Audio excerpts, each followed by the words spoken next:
intro music as we start this Samboner show brought to you by Not For Long Media on this beautiful, beautiful Wednesday afternoon. Welcome back, everybody, to another episode of the Samboner Show. I'm Samboner Mick, here alongside a good friend, Mr. Colin Thompson, coming from Annapolis, Maryland, in his new and improved, not a man cave. We have boys and girls coming into this dungeon. It's a love shack, Nick. We call it a love shack. It's the love shack. It's the Samboner shed.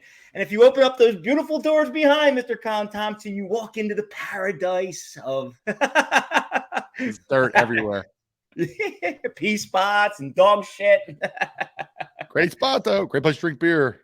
Yeah. Good, but no, today's another special episode, Samboners, as we have this scheduled down pat. We're rolling out another call to the bullpen. Couple special guests, special Samboners coming on. Just recently, we had Mike Gill on from 97.3 ESPN. That was our special guest of the month. We kicked off Hoagie Month, which was another segment. And at the end of this month, we will do another location episode, all things Sea Isle City, may flurry a little Avalon, but all the momentum in the world here at the Samboner Show, Samboner Nation. Continue to keep on Samboning, baby. Yeah, man, we are right in the thick of Hoagie Month. Colin had an unbelievable outing yesterday. Did a little golfing with a couple Samboners. Shout out to Yo Neary and how'd you hit him, Mickey? Compton. What's that? How'd you hit him? Sorry to interrupt. You know, I hit him fairly well. So unfortunately, I caught a shit storm of traffic in the morning. I missed the first 4 holes due to 3 tractor trailers turned over. It took me about an hour and 45 minutes to get out to Westchester. So unfortunately, I missed the first 4 holes. Played the last 14 at 4 or 5 over, man. I was actually rolling them in left and right. Had like 5 or 6 25-footers that dropped. Couple birdies. Lafferty, don't get those earplugs too clogged, buddy. That's right. The hot stick was rolling, baby. And after that, we decided to head over to this joint in Westchester called La Piccolo's. Chris and the owner, absolute Samboner fanatics, are putting a classic Italian hoagie, a Big Daddy Samboner, on the menu. So we posted up in his little picnic area. We had Chris open up the Samboner review. He kicked it off. He dissected the Big Daddy Samboner.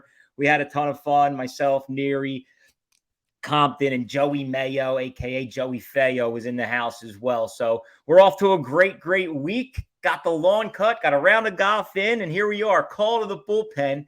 Let's bring on Mr. Matt Lafferty from Bucks County, Pennsylvania. Yo. Wow. Oh, what's up, boys? How are you guys doing? Dude, oh, look at this. Rocking the fresh Samboner tee and the fresh Masters hat. Now, Colin, Matt is a Samboner at heart. He's been Samboning with us for at least 2 years now, representing Bucks County. Matt, I believe you were just recently at this joint up in Quakertown, if I'm not mistaken, called Giacomo's. Oh, yeah. That place. Dude, talk to us about Giacomo's. I'm hearing a ton of good buzz about this place. So, yeah, the place is awesome. I mean, it had not only were the sandwiches looking good, but I got to tell you, I had to walk real quick past the bakery aisle with blinders on. I was a man on a mission to get a sandwich while I was there. But, man, the place looked good. Everything was fresh. The meat was fresh. Roll was off the chart. They were cooking cheesesteaks behind it too, so I should have doubled up, but that's the Thompson special right there. You get the cheesesteak and you get the Italian hoagie, and then you take the other half home for your wife. Yeah. You Sambone half a cheesesteak, half Italian, and then you bring the full back to the wife. Yeah, I'll remember that for next time. I have it trademarked actually, so be careful, Al. You have to pay me 10 cents every time you do it. Yeah, I reached out to Matt. He was rubbing it in that he was headed to the Masters for the first time. And I said, dude, you better pull some solid Sambone content. And unfortunately, I forgot you're not allowed to bring cell phones into the facility. This is awesome. So what did you do, Matt? Were you Samboning in the air? Or were you just make-believing, eating those pimento cheese sandwiches? So I went with the egg salad sandwich while I was there.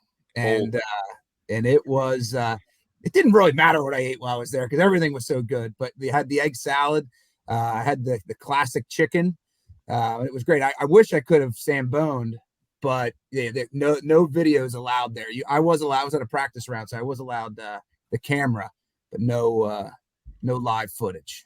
I think that is awesome that there's no phones there. Like I imagine going to like a Sixers game and they say, guys, you know, at this game, no phones. We're just going to go in there to a Phillies game, dollar dog night. I want no phones there. Everyone's going to enjoy it. Imagine the camaraderie and the fun and the difference. And I don't want to be that old guy, like get up my yard. I'm 29. We have a media company. I'm on my phone all the time. I get all that, but there's something about it when you can't have your phone. Like when I get on a flight and there's some work to do and I can't really use my phone, like it's a breath of fresh air. You almost need to like, do you think that people are more social down there and we're able to dive into the Masters more with no phone?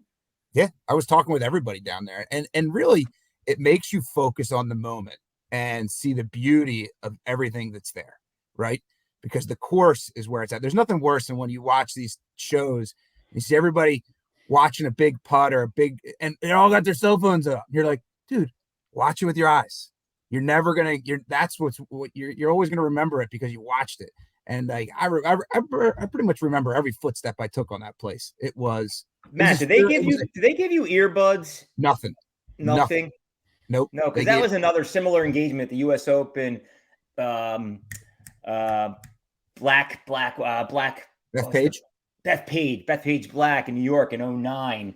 No cell phones as well, and they gave you it was like sponsored by Sirius XM, and they gave you a plug so you could be watching one hole, but you were tuned into the entire tournament. Oh, that's cool. Like you said, you were just dialed in. You were engaged with the fans. You were engaged with the tournament. You were watching your favorite player.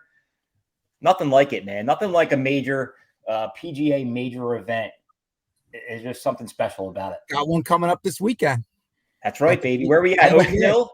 Oak Hill, one of the best of the best. I went to TPC Sawgrass when I was at the University of Florida. Whatever. It's an hour over to Jacksonville. And my buddy's like, we're going to go to a golf tournament. I'm like, I don't want to go to that. He's like, I'm telling you, here's what we do. For those listening that go to TPC, go to TPC Hotel, valet the car. They don't ask for a room number. It's like $20 to valet the thing instead of $50 for parking. You got to hump it in. Valet the car. They got a Bloody Mary bar right behind the hotel. You walk in a private entrance to the thing. And I'm thinking this is going to be like your run of the mill, whatever. I don't golf outing. Or play. We sat in the Grey Goose tent for like 5 hours and watched golf. And it was like the best experience of my life. It was killer. So, Matt, hoagie wise, it's hoagie month. Yep. It's my favorite month of the year. I've done one Samboner. I was supposed to do a bunch in Doylestown this weekend. It just didn't work out. I want to go to Coach's. I want to go down to Monte's. I just couldn't swing it. In the area, what are your favorite spots, your go-tos when you think about Italian hoagies in Bucks County? Coach's is real good. Used to be owned by Pat and Mike Cardy. Cardy's they're great friends. I mean, Mr. Cardy's coached me in pretty much every sport. Roman football, baby. Shout out. I was a Roman, so you were once a Roman, always Roman. You and I followed the same. Well, actually, you followed me in my tracks. I was Roman, then I played for Wood, and I went to Temple. I played baseball at Temple, but you folled me. Just remember. No debauchery at Florida. You kind of missed that part in the middle there. Right. Yeah. That was the best part. Yeah. That's good. Love Coaches. What's it called? Lucatelli's is in Doylestown. It's a new place that is we get a lot. My wife and I would get lots of pizza, lots of sandwiches. That's a great spot. I like Palante's Deli. That's in the what's that? That's Southampton there? Richboro, PA. Richboro. Shout out Palante's. Great tomato pie. They do a great job across the board. I've samboned that place a couple times. Yeah, and then Nick, what's the one over on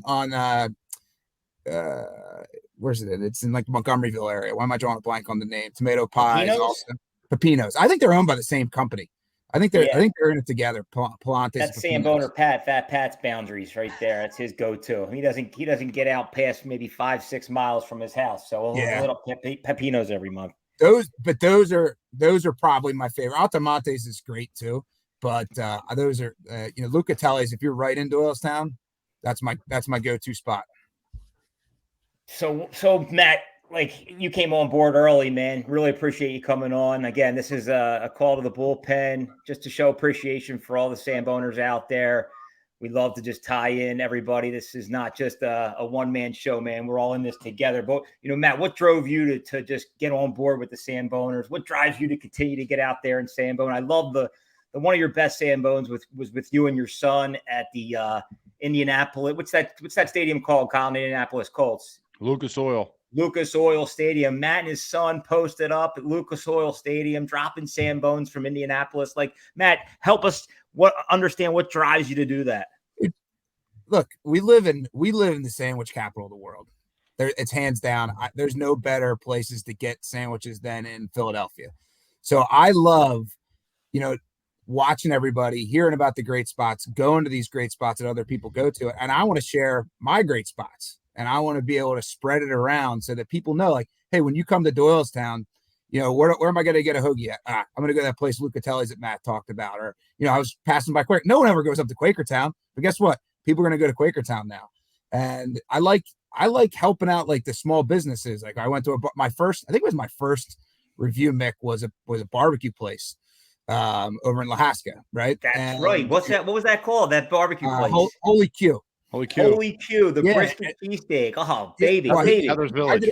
I did a brisket sandwich there, and then like I interacted with the business owner enough that like he was like, "What else should we put on?" I was like, "How about a brisket cheesesteak?" And then like lo and behold, a couple weeks later, there's your brisket cheesesteak.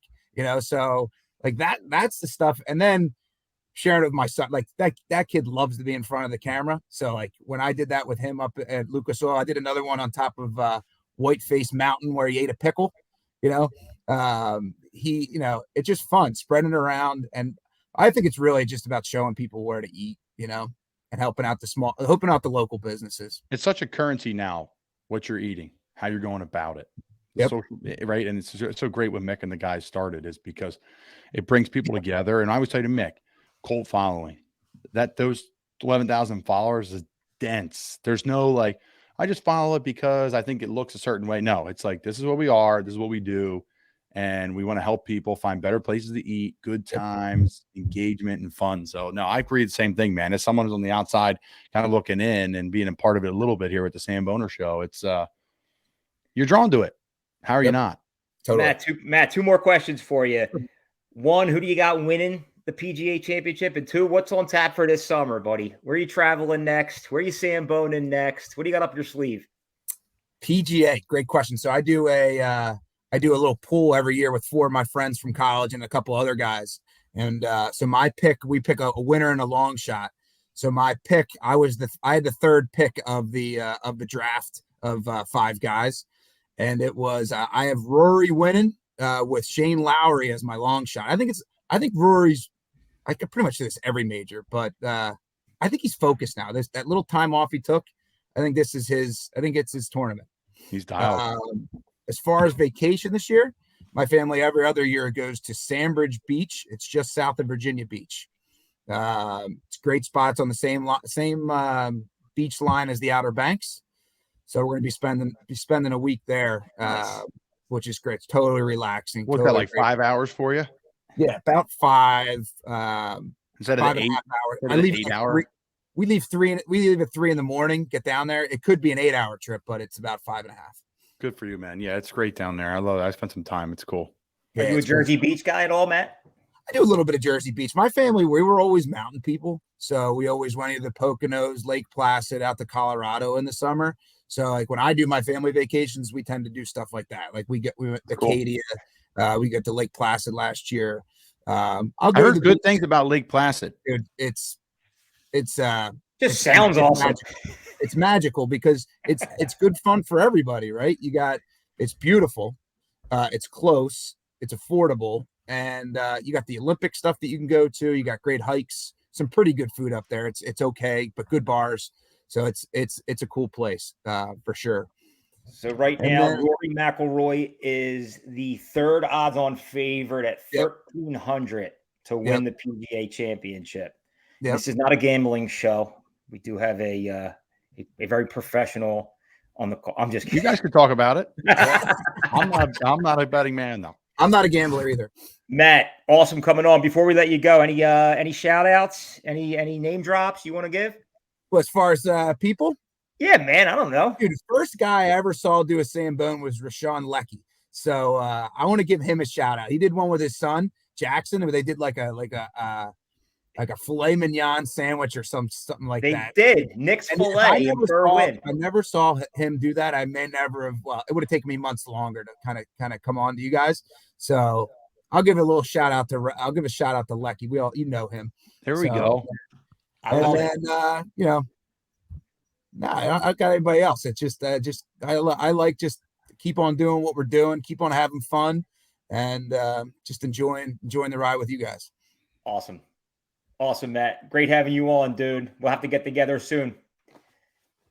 Who we got next, Mickey? So we got your good friend Dan Saravalli from Enterprize Sports. Big Dan's coming in. Dan's coming in hot. Yeah. You guys hear me all right? This isn't a Zoom call, Dan. This is a podcast. Can you hear me? Are we good? Yes, you sound good. We can hear you. Mick doesn't believe in technology. Making sure the audio is okay. How you guys doing? Great. Doing great, buddy. How are you? Very good. Very good. Thanks Just playing golf. Thanks for coming on. I appreciate you guys having. I've been trying to think of who I should have on, and I was like, who has like one of the best hairlines in all of Samboner Nation? And I just thought, you know what, Dan from Enterprise Sports has to come on the show.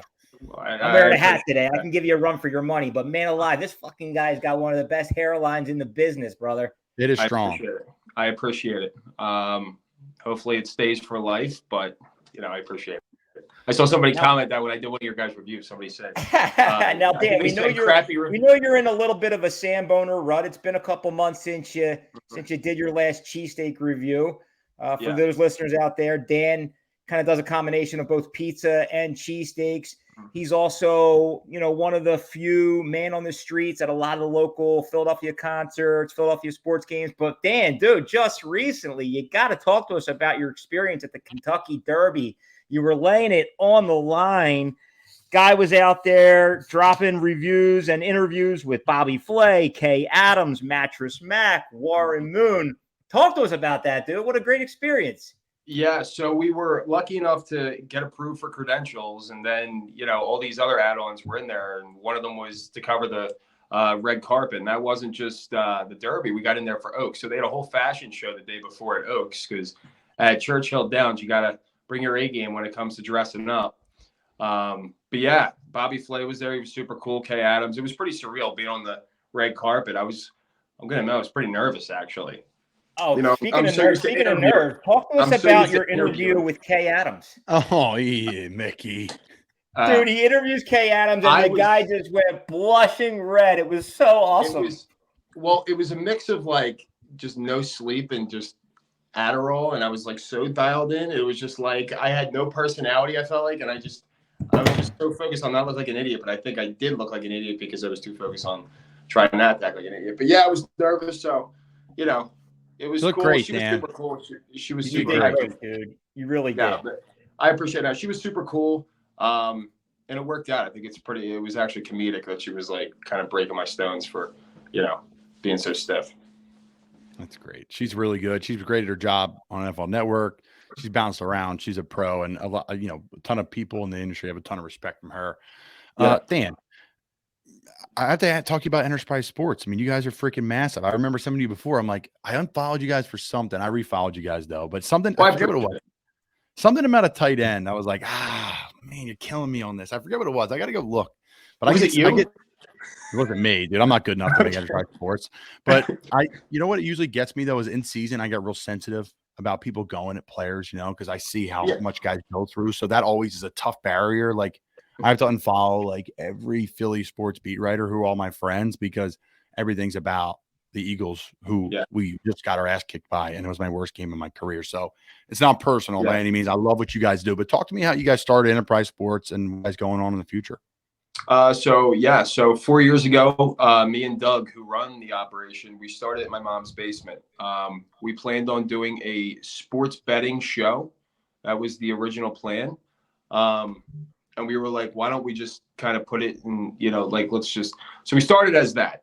And then we just started making some content. Our first event that we ever covered was the Army-Navy game in Philly in 2019.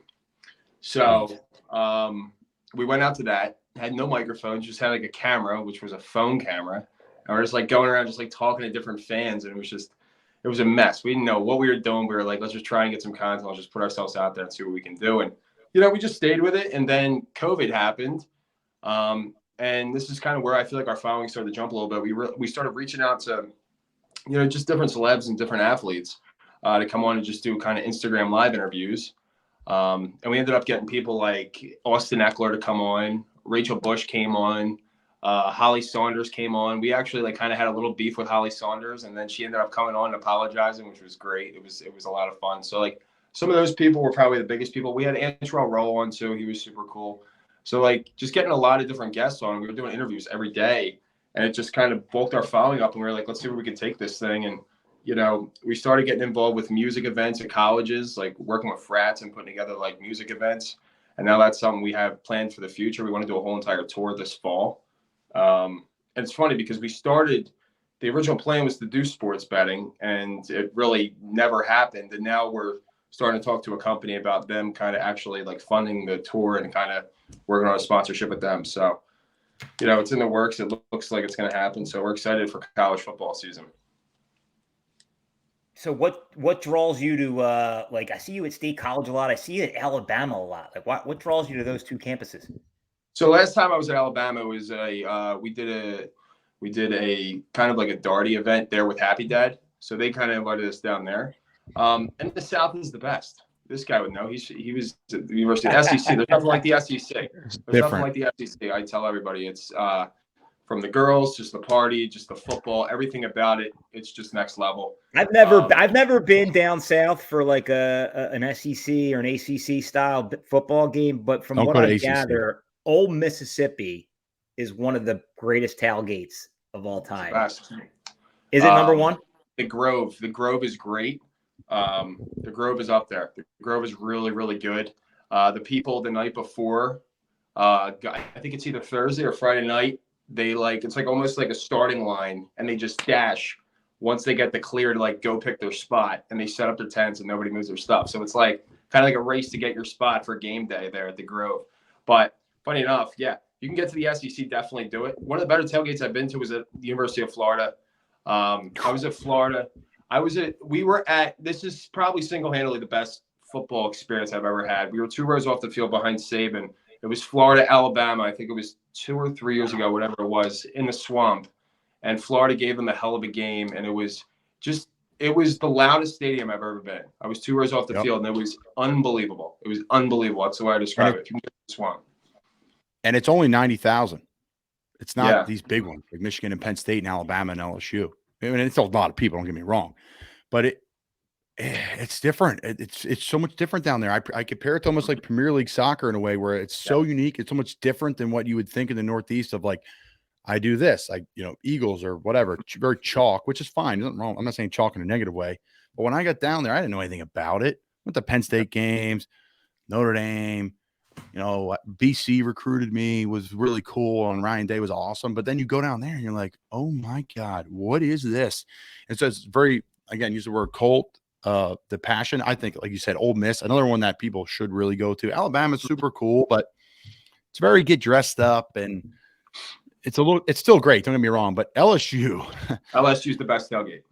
That's debauchery. State of Louisiana is debauchery, but primarily at the bottom in Baton Rouge, it is a different breed of human and fan and passion. So Gators, LSU, Ole Miss, they all have their own flair. I mean, it's really cool. It's really unique. I'm all in. I would say 90,000 is big, right? How many college football stadiums exceed it's 100K? Big. But to say it's the loudest stadium I've ever been in over Michigan, like all these big ones, I think people always say that Gainesville, it's really cool. Literally, you sit, if you're a homer, like a home side and away, it's mirrored. You sit on the bleachers, there's a bush behind you, and then it's the fans. So I didn't sit. We didn't sit. We stood. You stand in the whole game. I'm saying if you're a player, if you reach behind you as a player, and like this, you could high five a fan. Boom. Yeah. Right there. 100%. And now that's how the away side is. Yep. So they put this family section to the right of, if you're looking at the away, it's to the right, and they put the fans right behind the players. I mean, it's nasty. It's nasty, and it's hot as shit. So it was hot. We lucked out. It was a cloudy day. It was still hot. It was early in the season. It was in September. We lucked out. It was a later afternoon game, and it was cloudy, but it was still hot. I mean, I was still sweating a lot, but like we were right behind Saban. I mean, Saban was like 10 feet in front of me. Yeah, it's cool. It's a cool place. It was a great spot. Yeah, shout out to Dan, by the way, not to change gears, but Dan, appreciate you coming out to the happy hour at the Malt House, the Gong Company. Great Dan practically saved my life that night and took me home. So shout out to Dan. I appreciate that. Dan, quick question for you, just more Samboner related. Like, how did you even hear about us? When did you, I don't know, pop the initial Samboner? And just what drives you to Sambo, man? We love it. So a guy in one of my group chats actually put one of your guys' videos in. He's been following you guys for a while, and that's how I saw it. I'd say about like probably a year ago, and I think I hit the follow for you guys. And I just like what you guys did. You guys were super consistent, which I appreciate to see. I mean, it's nice to see somebody just working at it every single day. Because it's not easy. It's not easy. It's a grind, to have content every single day. And you guys always put out. I just like what you guys do. And you guys like kind of have a good knit community, and you're helping people out. You're showing people good places to eat food. Who doesn't want to eat food? I appreciate that. What was the dude? You had Dan's got some editing skills. Like, we're like just kind of one take, throw it up. You need a job, Dan? You need a job? I'm hopeful that maybe Dan will just like do me a favor, Dan. Like, just take 5 minutes out of your daily routine and do a couple Samboner interviews on the streets. Well, we got. Dan, where are you living? Weekend. So I'll be at Pimlico this weekend for the Preakness, and then the Indianapolis 500 in 2 weeks. So I can do some stuff there if you guys want me to throw up some stuff. I'll tell you what, Pimlico. My buddy Dan Brown, who's been on our other show, my show. Go ahead. He said, I went to the Pimlico and I never saw a horse. He saw like 2 concerts and partied all day long and never watched a race. Well, how long ago was that? They did away with the infield. We went there for 6 years straight. That infield is one of the biggest parties in America, but they did away with it, right? If I'm not mistaken. I'm not sure if they did. I don't think they did. The infield's still there, I think. Because it's probably 5-6 years ago. It was like the Mug Club. You pay like $30 and you can drink all day. I don't know. I've never been. So the Kentucky Derby was my first. So the Kentucky Derby, outstanding. If you can get to the Kentucky Derby, it's top 3 best sporting events I've ever been to. The Preakness, I heard, is very different. But my cousin's going, I think. She said she got tickets for the infield for $80. So if I could give any advice on the Derby, we went, I don't know, 2008. I was with the Bears, 2018 maybe. Mm-hmm. Just be prepared to do it the really, really right way and spend the money to do it the right way. Because if you try to save on a ticket or do this, you're going to end up in a seat where you can't get a beer. The line's 40 people deep. Just spend it. Don't say I'm going to go in and try to save. In some events you can do that, right? Late Flyers game, boom, I'm going up for a $15 ticket, sitting at the top. It's a great time. But if you go to the Derby, my advice to folks, and I don't know what you think, Dan, you were with the bigwigs, spend it. Now, it's a huge football event. That's because the draft is over. Yep. It's like the official start of like the executives off season. So no draft, no Super Bowl, everything's far away. So it's a who's who for sure. Yeah. I mean, Rogers was there. Mahomes walked right by me. I talked to Mark Ingram and Cam Jordan. They were super cool. I interviewed those guys. They were super cool. It got sloppy. It gets sloppy by the end of the day, especially down low. I don't know if it was like this when you were there, but all beer and food is included now. It's free. So everything's included. So you get a ticket, you're in, everything's free. All food and drinks are free. Well, they would have lost money on me, pal. So all the money's going to betting the horses and merch. But yeah, so like all drinks are free, all food is free. So it was $20 a beer when I was there, and I'll never forget. I got like 4 beers in my hand, right? I'm like bringing them back to the seats because all right, who's going down to get beers this time? And I'm like, yeah. When we start getting when we're halfway through, I'm like, all right, guys, when are we going back? Today's the day. We're going today. So let's go. I forgot all about Pimlico and that second leg of the flashing back this weekend. We're in for a big weekend here with the PGA Championship and the Pimlico, the second round. Holy shit. So are you basically doing the same thing you were at the Kentucky Derby or just like hitting the infield and doing your thing? We're going to kind of do the opposite this time around. I think we're going to go in. We want to go into the infield. We want to talk to the interesting people. I'll put it like that. The people who are going to run across the top of porta potties and have people try and knock him off. I don't know if they still do that, but that's the one thing I've always heard about. I think they outlawed that. I hope they did. Colin, you know what they're talking about? Yeah. Like 2 rows of porta potties, and these kids run across, and then everybody else is throwing beer cans at them or like water bottles at them. It's pandemonium, man. I feel bad for the future because, and future kids, right? Like, we couldn't really get away with it either. It was right in the beginning, but like the stuff you guys are able to do, Mick, you're like the last group, like the 40-year-olds. Like, you guys could really get after it, do some wild stuff. Like, you going down and going to prison at the vet. Nowadays, that's on camera. Like, everything it doesn't go away.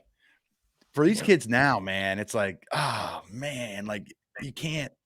Everybody films everything, you know. No, absolutely. Yeah, like look at John Morant, prime example. Kid's well, yeah. How are you? Kid is a knucklehead. Dan, are you a Sixers fan? Are you from Philly? Yeah, I'm from Philly. What would you do, Dan? I have my thoughts. What would you do? On the Sixers? Sure. Yeah, I mean, they did the right move and get rid of the coach. I don't know. I'm up in the air. Like a lot of people are just going, get rid of Harden, but Harden won you 2 games in that series. So you got to look at it like that. It's just tough. I think you're seeing right now, Jokic is definitely a better player than Embiid. I don't even think it's close, to be honest. I don't even think they're in the same conversation. I just think it's funny. Like people around basketball say that too. I'm sorry, Dan. Yeah, I mean, like I love Joel Embiid, but I think you're seeing it right now. But I think Jokic does have a better surrounding cast. I will give them that, but that, it is what it is. I would love to see them try and get Damian Lillard here. I mean, I think that's a move that I would try and make. I think he's ready to get out of Portland, but who knows? I really don't know. I don't know what to do. Would you listen to trade offers for Embiid at this point? No, I think Mick and I have talked about this before, and I'll let Mickey go. I want to Mick can answer that question. I want to make a statement though. People saying the process failed. The process did not fail. No, what they failed at. Process worked great. It was gain as many assets as possible, be the highest draft picks you can get. They just missed on picks. They're saying there's no culture and all this stuff. There's no cultural because they missed on like future Hall of Famers. So to me, the process worked. Mick, what do you think? Would you trade Joel? What would you do?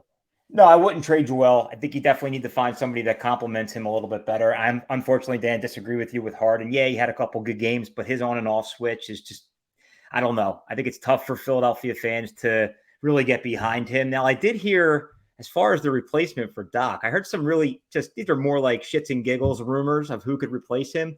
One being Dawn Staley. That would be historical, and I think it would be very well suited for Philadelphia.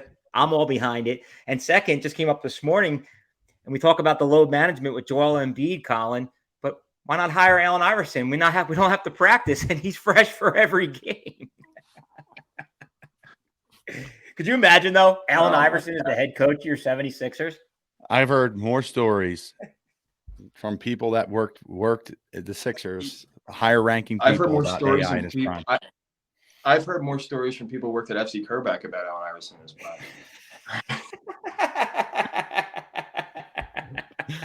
Talking about practice, man. Oh yeah. My God! Yeah, I wanted the Dawn Staley situation at Temple. I wanted her, but they wouldn't be able to pay her anywhere near what she's worth. And then where's Jay Wright? You think he'll ever reconsider? Dude, he's loving life. He's on a beach right now. I mean, listen, these guys grind. Like, oh man, he's missed so much. And when you get a break of fresh air, even right now, I'm a free agent looking to sign somewhere. It's like, man, like you get to enjoy a little bit. I'm training to get back with the team, but you get to like be around people and family. That's part of the gig. So no, I think Frank Vogel's a fun one because he's from Wildwood. I think that'd be cool. I like that stuff. I always like somebody local, but I do think, for starters, they did the right thing. Unfortunately, I'm not a hater of Doc Rivers, but you had to just do it, get it over with. Now we're reset, and then we'll figure out the player shuffle. If they trade Embiid, though, you're irrelevant. I'll continue to say it. That is the ultimate 30 for 30. Trust the process. ESPN must be licking their chops. Well, they'll do it one day. You better get something in return if you're going to trade Embiid. You better get something good. Oh yeah. If you're going to move what's on tap for you, Dan? What's next? What's the summer look like? Summer, a lot of golf, hopefully. It's kind of our slowdown season. We have a couple events. Nathan's hot dog eating contest. I think we're trying to get out to the U.S. Open. That's in L.A. We're going to try and do that. But then we'll kind of just prepare for college football season. Awesome, man. Awesome. Well, we appreciate you coming on, buddy. It's always good catching up. Keep doing what you're doing, bud. I appreciate it. And Colin, I appreciate the refollow. It's not worth much, Dan, but I appreciate you accepting it. Thank you, pal. You guys have a good one. Take care. You too, buddy. Dude. Sorry for my sensitivity, and it's tough in season, man. When I see what guys are going through, and somebody does a video and says, "Hey," I thought that they did away with the infield. Dude, we went there for 5 or 6 years. Nutty Pimlico, because my cousins that went to Towson, both of them, both danced on the dance team. Shout out to Kara and Megan, and we would just stay there, and we would have. Oh my god, dude, it was crazy though. On the outskirts of Pimlico, like dicey neighborhoods there. You gotta be careful where you walk. Careful where you Sambone, pal. Yeah, I think I hitchhiked. I hitchhiked actually the one night. I hitchhiked. I thumbed it. Some VW bus picked me up. I get in there. 2 hippies are hanging out, drinking Busch Lights. They're like, "Hey, you want a cigarette? You want a Busch Light?" I'm like, "Absolutely! Here we go." Puff fast, baby. Got back to Towson in good shape. Another story for another day. Oh, say that one. That's a good one. Yeah. Oh, no, man. Mickey, Always good fun. Always good fun. Call to the bullpen sesh. Keep it light. Keep it easy. That's how we do it on the Samboner Show. We didn't really go completely off the rails today, Colin. Yeah, maybe. I mean, who knows? Off the rails is changing for us. Our rubric's getting a little looser and looser. I love it. Those listening, Sea Isle's coming on next week. I don't want to hear, "Oh, you missed a spot in Sea Isle, Mick and Colin." No. Send us a DM. Send us a comment. Reach out to Mickey and say, "Hey, boom, make sure this spot's on the list for Sea Isle." If you haven't caught any of our past episodes where we're featuring different places, we've done Key West, we've done Delco, we've done South Philly. So expect a lot of Jersey Shore this summer, of course. We're excited, man. We're excited. Check out Fudge Kitchen when you guys are down there. The original Fudge Kitchen, shipping fudge and sweet treats across the country. FudgeKitchens.com. What do you got, Mick? Who else is a fan of the show? Oh, no. Big shout out to our good friends at Corporalese Italian Bakery in Norristown. Big supporters of the page, big supporters of the show, serving some of the best tomato pie. I'm telling you, I'll say it till I'm blue in the face. That is the best tomato pie in the entire tri-state area. Seriously, come at me. Tell me you got a better tomato pie than Corporalese, and I want to know about it. You won't find it. Great people, great organization, great place to just stop in on a beautiful Sunday morning and have a family feeding frenzy that afternoon. But yeah, that's all we got today, man. Keeping it light, keeping it fresh. Before you go, yo, where's your next Zambone? Because I just crushed 2 burritos. Oh, dude, I hit La Piccolo's yesterday in Westchester. That was awesome. We talked about that in the beginning of the show. I got to head down to Sea Isle. So I'm going to try to do one down in Sea Isle, maybe do a little countdown the Memorial Day weekend. And then I got to make my way up Friday. I'm meeting with Chef Jen Carroll. They're doing some sort of FanDuel casino event in the city. And then I got another meeting with my boy Bill from Samboner Nation. He wants us to come and do an event at the Wissahickon Brewing. Ooh. So lots on tap here at the Samboner. It's not all just fun games and golfing, folks, for Mickey. He's grinding. Oh, man. We are wheeling, we are dealing, we are grinding, and we're having fun. And that's what it's all about, baby. Appreciate you guys. Samboner out. Samboner out.